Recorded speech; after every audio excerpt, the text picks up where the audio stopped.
Nagpahiwatig ang Malacanang sa posibleng laman ng talumpati ni Pangulong Marcos Jr. sa kanyang State of the Nation address sa Lunes.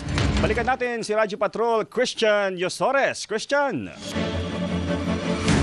Jeff, sinabi ni Palace Press Officer at Communications Undersecretary Claire Castro na hindi na pag-usapan sa Malacanang kung babanggitin ni Pangulong Ferdinand Marcos Jr. sa kanyang talumpati sa SONA ang mga nangyayari sa politika sa bansa, kabilang ang impeachment trial ni Vice President Sara Duterte. Inamin ni Castro na nasilip na nila ang ilang mga prioridad na maaaring maging paksa ng talumpati ng Pangulo, pero tumangging magbigay ng detalye dahil sa darating na linggo pa niya, posibleng magkaroon ng mas malinong detalye sa kung ano-ano mga lalaman ng SONA speech ni Pangulong Marcos.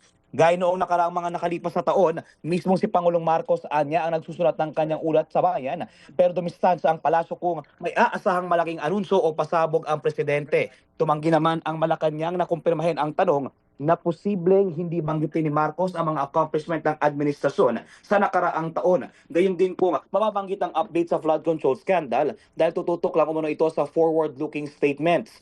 Pero ayon kay Yussi Castro, malapit nang matapos ng ang Pangulo sa pagsusulat at pagre-review. Pero tiyak na hindi mawawala ang mga tagumpay ng administrasyon.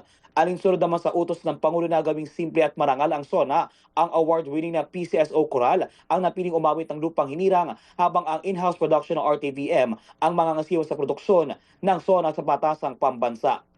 At yan ang balitang kumpirmado, sigurado. Ito ang Radyo Patrol, Christian Yosores, DZMM. Maraming salamat, Christian Yosores.